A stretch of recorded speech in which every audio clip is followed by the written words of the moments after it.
जय श्री राम एवरीवन, जय श्री कृष्णा। तो भगवान श्री कृष्ण जी की तरफ से आपको क्या मैसेजेस दिए जा रहे हैं या भगवान आपको क्या अभी बताना चाह रहे हैं? God is trying to tell you one thing कि जो लोग सही रास्ते पर चलते हैं ना, उनकी बहुत टेस्टिंग होती है। वो टेस्ट दूसरा कोई नहीं लेता, वो स्वयं भगवान लेते हैं। और इस समय भगवान आपको यही देखना चाह रहे हैं कि आपका विश्वास उनमें कितना स्थिर है। अगर आपका विश्वास डगमगा रहा है तो वो कह रहे हैं कि हम ही डगमगा रहे हैं, और इतना कुछ होने के बाद भी हमको पूरा भरोसा है कि आप सही का रास्ता नहीं छोड़ेंगे। तो भगवान का आप पर इतना विश्वास है कि तुमको हम पर भले भरोसा तुम्हारा उठ जाए, पर स्वयं पर तुम्हारा इतना विश्वास है कि तुम मरते मरते भी भैया इंसान गलत काम नहीं करेगा। तो वो यही बता रहे हैं कि स्वयं पर भी व्यक्ति को पूरा विश्वास हो ना, तो भगवान उसको नहीं छेड़ सकते। इसलिए नहीं छेड़ेंगे बिकॉज उनको पता है कि भाई ये इंसान ठीक है, टूट जाएगा, पर ये सत्य के रास्ते पर है।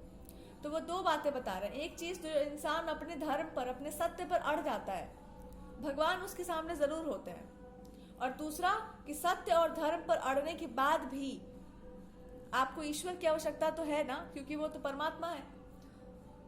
तो वो कहना चाह रहे हैं कि जो लक्ष्य आपका है उसमें तुम्हारा होना अति आवश्यक है, लेकिन उसमें मेरा होना भी जरूरी है। इसलिए हमको भी ले आओ बीच में, और हमको बीच में मत ले आओ, हमको आगे रखो। मेरा गाइडेंस या मेरा जो भी मूर्ति हो भगवान की, जो भी ईश्वर के जिस भी रूप को आप मानते हो, वो कहना चाह रहे हैं कि हम ही को दे दो ना लगाम।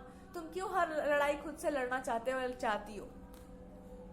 हम ही को फाइट करने दो। Let me show you the path. हम तुमको पाथ बताते हैं किन से कैसे आपको डील करना है।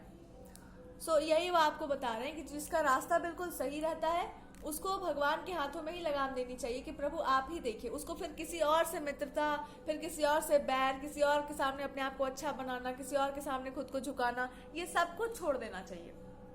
और आप उसको क्यों नहीं त्याग पा रहे? आपके मोह के कारण। और मोह क्या है? कमजोर लोगों के साथ होने का, उन लोगों का हेल्प करने का, उनको ठीक करने का। गॉड इज सेइंग उसका कोई जरूरत नहीं है, वो ठीक हो जाएंगे। आप जिंदगी भर किसी को ठीक नहीं कर सकते, सबको अपने आप को ठीक करने खुद आना चाहिए। इस मोह माया में मत फंसो, आगे निकलो। और आगे निकलने का अर्थ क्या है? जो काम है आपके जिम्मे, जो धर्म के प्रति या जो भी कार्य आपको दिया गया है, जो भी आप करना चाहते हैं, वो काम पर आप लगिए। वो ज्यादा इंपॉर्टेंट है, वो वही सबसे ज्यादा इंपॉर्टेंट है, वो आपकी लाइफ का पर्पस है।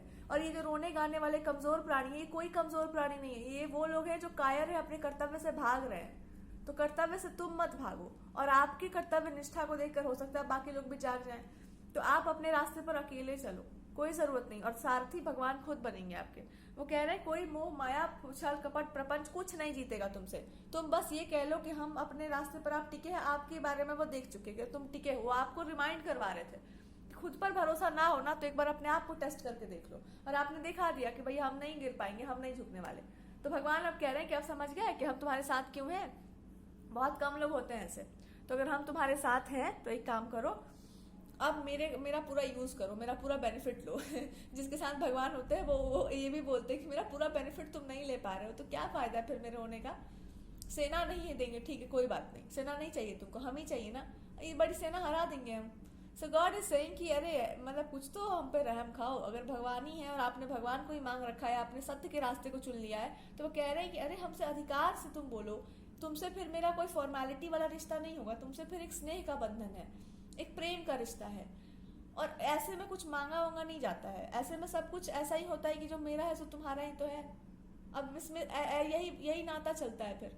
तो वो आपसे कह रहे हैं कि हमसे तो फॉर्मेलिटी निभाना मत। और मेरे सामने कोई दुख पीड़ा कष्ट ऐसा नहीं होना चाहिए जो तुम प्रकट ना कर सको। और तुम अगर छुपा लिए तो फिर हमसे बुरा तो कोई है नहीं।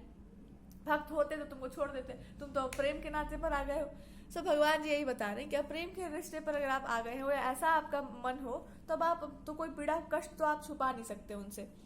और वो आपको स्पेशली बोल रहे हैं कि मेरे आंखों में देखा करो, नेत्रों में देखो भगवान के। जो भी जानना होगा, जो भी समझना है आपको, वो आपको उनकी आंखों में देख कर ही समझ में आ जाएगा। तो जो भी मूर्ति आपके पास हो, जिस भगवान को आप मानते हो, उनकी आंखों में देखा कीजिए। कोई भी कष्ट आप बता नहीं पा रहे हैं, उनकी तरफ एक बार देख लो, भगवान की तरफ। वो कहना बस यही चाह रहे हैं कि मेरी तरफ एक बार देखा करो। और ना देख सको, मन में बहुत कुछ भरा है, बहुत क्रोध हो, एक बार आंखें बंद करो, हमारी छवि तुम्हारी आंखों के सामने होगी। और आज ये होने भी लगा होगा आपके साथ। तो भगवान बस इतना ही कहना चाह रहे हैं कि बस यही काम करो, और यही करना चाहिए तुमको।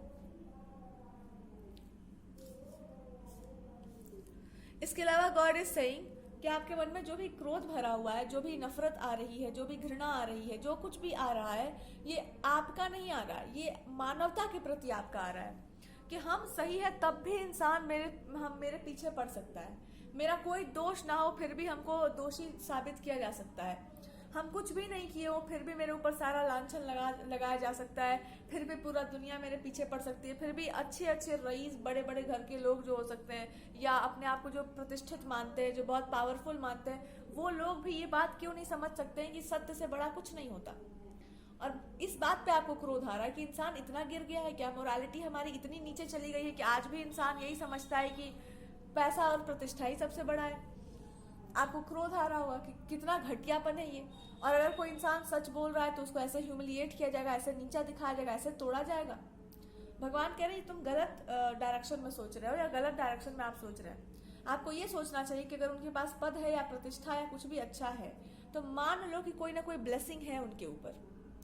अगर उनके ऊपर कोई ना कोई ब्लेसिंग है तो मे बी जो आज आप देख रहे हैं वो उन्होंने पहले देख रखा होगा, और जब उन्होंने पहले ये देखा होगा तो उन्होंने ये मान लिया होगा कि स्वार्थी तो सब कुछ है, चलो स्वार्थी बनते हैं, और शायद इसलिए भगवान जी ने कहा होगा चलो ठीक है तुमको हम सब कुछ दे देते हैं। आपके साथ वो सीन नहीं है, आप अपने आप को बदलने पर तुले हुए नहीं हैं, आप इस बात पे तुल गए कि भाई हम क्यों बदले, हम तो सही है।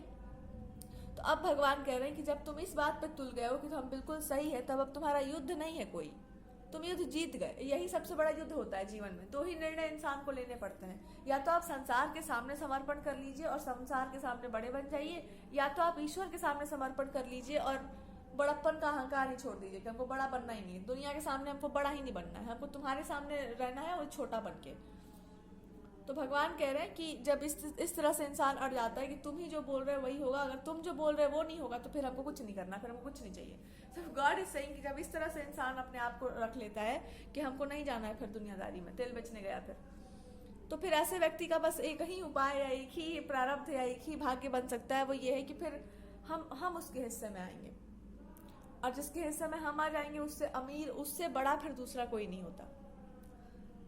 तो वो बस आपसे इतना ही कह रहे हैं कि कभी कभी इंसान की प्रतिष्ठा जो अर्जित होती है उस जीवन के साथ समझौते करने की बात होती है कि हमने कर लिया कॉम्प्रोमाइज लाइफ में। पर जो कॉम्प्रोमाइज इस तरह से नहीं करते, अड़ जाते हैं, उनका आधा काम हम खुद ही कर देते हैं, उनके अड़ने मात्र से उनका काम हो जाता है। उनको लग रहा होगा कि हमको करना पड़ेगा, बट एक्चुअली उनका सारा काम भगवान खुद कर रहे होते हैं। तो कह रहे हैं कि आप जो भी करना चाह रहे हैं, जो भी आपके जिम्मे है, वो एवे ही मैनिफेस्ट करा दिया जाएगा। बस तुमको यही दिखाना था हमको कि जीवन में ऐसे ऐसे संघर्ष आते हैं, संसार इंसान को ऐसे ऐसे तोड़ता है, इमोशनली, मेंटली अब्यूज करना, हर तरीके से उसको ह्यूमिलिएट करना अगर वो सही रास्ते पर है तो। और तब अगर तुमने खुद को संभाल लिया तो इसका अर्थ बस इतना सा है कि तुम्हारा मेरे प्रति भक्ति का छोड़ो, धर्म के प्रति आपकी निष्ठा है, और जिसका धर्म के प्रति निष्ठा बन जाए, जो सत्य के प्रति निष्ठावान हो जाए, परमात्मा ऐसे व्यक्ति को नहीं छोड़ सकते। और ये एक जन्म की बात नहीं हो सकती, जन्मांतरों की बात है। इसका अर्थ ये भी हो सकता है कि आपके जिम में कोई काम हो और आपने समझा हो कि भैया सत्य से बढ़कर कुछ नहीं होता, तो वो आपसे कह रहे कि तुम्हारी लड़ाई खत्म, फुल स्टॉप। लड़ाई बस इतनी सी थी कि तुमको एक चुनाव करना था, अब हो गया, लड़ाई खत्म। किसी से नहीं लड़ना है, ना किसी के सामने खुद को प्रूव करना है, ना किसी से कुछ मांगना है, ना किसी से भीख मांगनी है, ना किसी के सामने नाक रगड़ना है। आपकी जो बड़प्पन का जो भी ये कीड़ा रहा होगा या किसी ने पास ऑन भी किया होगा, तो उस इंसान को अब इतना तो हम समझा ही देंगे कि बड़प्पन असली ये होता है कि जो हमसे बड़ा किसी को नहीं मानता। And God is very happy, he is telling you कि यू वॉन द गेम, आप गेम जीत गए, मतलब ही इज अप्रिशिएटिंग यू, जीत गए यार तुम, यू जस्ट वॉन मी, आपने जीत लिया ईश्वर को। तो भगवान जी खुश है आपसे बहुत ज्यादा। जो लोग अपने आप को बहुत बड़ा मानते थे आपके सामने, आपको झुकाना चाह रहे थे, गॉड इज सेइंग कि देखो उनको क्या है वो, अब जिनके साथ हम आ गए या जिनके लिए हम आ गए, उस व्यक्ति को या उन लोगों को आप देख लीजिए, क्या आपके लिए महत्वपूर्ण है कि आपको कौन प्यार से ट्रीट कर रहा है, कौन आपका सम्मान कर रहा है, कौन आपका अपमान कर रहा है, क्या आपके लिए महत्वपूर्ण है इन सब चीजों का कुछ भी होना? कोई आपको महत्व नहीं है। तो जितनी भी आपने परीक्षाएं दी है ना, लोगों का अहंकार, उनका घृणा, उनका अब्यूज करना, आपको नीचा दिखाना, आपको तोड़ना, सब सार्थक हुआ। क्यों? आप दृढ़ हो गए थे, अड़ गए थे आप। तो जो इंसान इस तरह से अड़ जाता है अपने सत्य, अपने धर्म पर, एक ही बात उसके लिए कही जा सकती है कि वो शुरू से ही बनाया गया था उसी रास्ते के लिए, वो बना कर आया है, वो तीर है भगवान का, जो जाएगा हिट करेगा अपने टारगेट को और वापस उन्हीं के तरकश में लौट आएगा। ठीक है, तो गॉड आपसे कह रहे हैं अगर आप कोई फीमेल हो तब आप एक बात जान लो कि रानी का मतलब पता है क्या होता है? रानी है वो होती है जो राज करना जानती है, और राज वही करता है जो हृदय जीतना जानता हो, जो हृदय पर राज करता हो। रानी राजमहल में रहकर नहीं बना जाता है। लोग कहते हैं ना I am a queen. Queen कैसे बनती है? ये लोग एटीट्यूड दिखाकर, घमंड दिखाकर। क्वीन का अर्थ घमंड नहीं होता। खैर कोई बात नहीं। क्वीन वो होती है जो जानती है कि कैसे ट्रीट किया जाता है लोगों को, एक एटिक्वेट होता है, एक शिष्टाचार है, उसके स्वभाव के बारे में, उसके रहन सहन के बारे में, वो उसका लाइफस्टाइल ही है। और क्वीन बनना नहीं होता है, क्वीन होकर आया जाता है इस दुनिया में। किसी की चीजों को आप ले करके, उसकी चीजों को उससे छीन करके, उसको नीचा दिखा करके आप क्वीन नहीं बनते। आप दासियां ही बन सकती हैं। दासियां वो जो रानियों के कपड़े जो है ले लेती हैं, छोड़ी हुई कपड़े जो ये छोड़ा छड़ा सा वो ले लेती हैं। अब हमको इसलिए बोलना पड़ रहा है इस तरह से बिकॉज कुछ लोगों ने आपको ऐसे ही ट्रीट किया कि तुम वो नहीं हो जो तुम समझती हो, या तुम कुछ बहुत बड़ी नहीं हो, तुम्हारा कोई हमारे सामने रिस्पेक्ट नहीं है। और कैसे? आप ही की चीजों को लेकर के, आप ही की चीजों को उसका तहस नहस करके, उसका मजाक उड़ा करके, क्या कैन डू व्हाटएवर, और इन्होंने अपना ही मजाक आपके सामने उड़वा लिया है। आपकी दृष्टि अब ये समझ गई है ना कि इंसान की प्रतिष्ठा को देखकर उसके स्वभाव का आंकलन नहीं करना चाहिए। घर परिवार में कितना सोना बरस रहा है, इसका मतलब ये नहीं हो गया कि आप स्वभाव से राजकुमार हैं या आप स्वभाव से राजकुमारी हैं। आप एक बहुत छोटी बुद्धि की स्टूपिड लड़की हो सकती है जिसको कभी ठीक से डांट नहीं पड़ा है, थप्पड़ नहीं पड़ा है। तो अब आपने अच्छे से समझ लिया कि दिखावे में जो दिखाया जाता है, जो स्क्रीन पर दिख जाता है, जो लोगों का दांत फाड़ के जो हंस कर दिखा देते हैं या झूठ मूठ की पढ़ी पढ़ाई बातें बोल देते हैं, उनके आडंबर में नहीं फंसना चाहिए। आदमी को वैसे देखना चाहिए जैसा वो वास्तव में है, और एक बार आपने इंसान को वैसे देख लेना जैसे वो वास्तव में है, आपको घृणा हो जाएगी उससे। और ये बात अब आपको समझ आएगी जब आपकी आंखों से सारे पर्दे हट चुके होंगे और आपको हर इंसान का रियलिटी दिख रहा होगा कि ये है, बोल कुछ भी रहा है पर इसका असलियत ये है, इसके हृदय में ये चल रहा है। आपकी नजरों से लोग गिर जाएंगे। और गॉड आपको यही समझा रहे हैं कि तुमको हम अंत में यही तर लेकर आना चाहते थे जहां से तुमको कोई डिगा ना पाए, और तुम अब नहीं डिगोगे क्योंकि तुमको अब किसी को भाव देने का नहीं आदत है, किसी को भाव नहीं दे रहे आप। और इसी को कहते हैं वास्तविक मुक्ति, हर चीज से मुक्त हो जाना, प्रतिष्ठा से, अपने झूठे अभिमान से, बड़प्पन के घमंड से।